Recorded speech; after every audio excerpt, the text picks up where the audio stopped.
Alors, on considère U l'endomorphisme allant de Rn dans Rn, tel que U au carré moins 3U plus 2E est égal à 0. Donc, on a n supérieur ou égal à 2, donc c'est un endomorphisme canoniquement associé à des matrices de taille supérieure ou égale à 2. Donc, établir que U est diagonalisable. Donc, on a directement P de x est égal à x au carré moins 3x plus 2, qui est un polynôme annulateur, puisqu'on a P de U égale 0 ici. Si on remplace U par x, si on remplace x par U, alors on a P de U égale 0, puisque ici c'est égal à 0. Et donc ça, c'est égal à x moins 1 fois x moins 2. Je vous laisse le vérifier en développant. Donc, P de U, c'est égal à U au carré moins 3U plus 2E. Et donc ça, c'est égal à quoi? Avec la factorisation qu'on a trouvée, c'est égal à U moins E, rond, U moins 2E, ou alors c'est égal à U moins 2E, rond, U moins E. Donc, P de U de x est égal à 0. Ça équivaut à U moins E multiplié par U de x moins 2x. Et ça, c'est aussi égal à U moins 2E multiplié par U de x moins x. Et donc tout ça, c'est égal à 0, puisque ici, c'est une équivalence. Donc ça, c'est un vecteur de ker U moins E ici, puisqu'on a U moins E de ça égale 0. Donc ça, c'est un vecteur de son noyau. Et ça, vous l'aurez compris, c'est un vecteur de ker de U moins 2E. Donc, on va prouver que Rn, l'ensemble auquel appartient U, est égal à E1 plus E2, où E1 est égal à ker U moins E, et E2 est égal à ker U moins 2E. Alors attention, ici, ce ne sont pas des sous-espaces vectoriels propres, car l'un d'eux peut être nul. Donc, on les appelle E1 et E2, simplement par notation, mais il ne faut pas confondre avec les sous-espaces propres. Donc, montrons tout d'abord que la somme est directe. Donc, montrons que E1 inter E2 égale 0. Donc, soit x appartenant à ker de U moins E inter ker de U moins 2E, donc E1 inter E2. Alors, on a U de x moins x égale 0.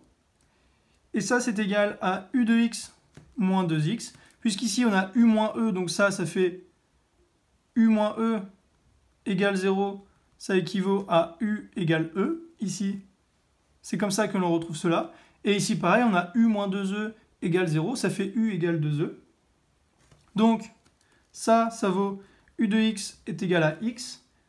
Et U de x est égal à 2x. Donc, on a x est égal à 2x, soit x est égal à 0. Donc, on a prouvé que si x appartient à ker U moins E inter ker U moins 2E, alors x égale 0. Donc, ici, E1 inter E2 est bien égal à 0. Donc, on a prouvé la somme directe. Maintenant, on va montrer que E1 plus E2, c'est égal à Rn. Donc, on sait que E1 plus E2, ça, c'est inclus dans Rn, par définition, puisque ce sont deux sous-ensembles de Rn, donc ils appartiennent forcément. Donc, montrons que Rn est inclus dans E1 plus E2, toujours en somme directe. Ici, on marque la somme directe parce qu'on l'a prouvé juste au-dessus. Donc, comme pour tout x appartenant à Rn, on a U de x moins x qui appartient à E1 et U de x moins 2x qui appartient à E2,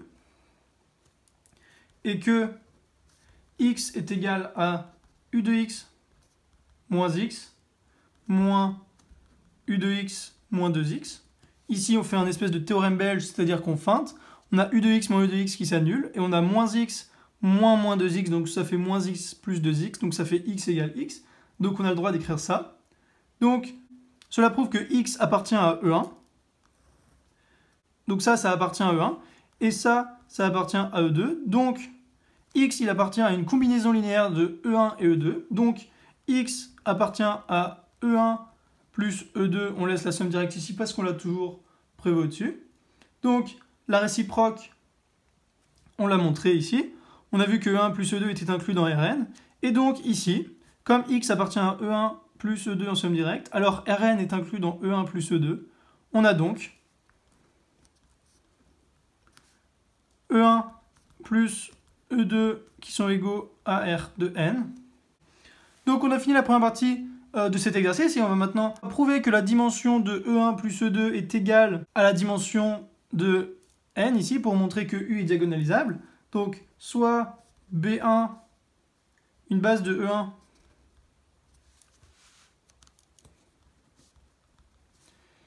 sauf évidemment si E1 est égal à 0, auquel cas B1 est différent de l'ensemble vide, et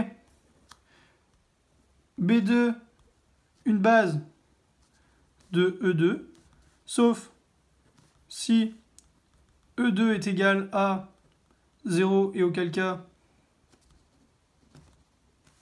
B2 est différent de l'ensemble non vide. C'est-à-dire que B1 et B2 seraient vides, donc ça ne marcherait pas. Mais ça ne veut pas dire non plus qu'ils sont égaux à l'ensemble vide. Donc, la famille formée des vecteurs B1 et B2 est une base de Rn. Pourquoi? Parce qu'on l'a prouvé au-dessus, car c'est une base adaptée à la décomposition en somme directe. Et elle est constituée de vecteurs propres de U, ce qui montre donc que U est diagonalisable. Donc voilà pour cet exercice. À noter tout de même qu'il ne faut pas parler de sous-espaces propres pour E1 et E2, car ils peuvent être réduits au vecteur nul, et ça n'aurait pas de sens de parler de sous-espaces propres.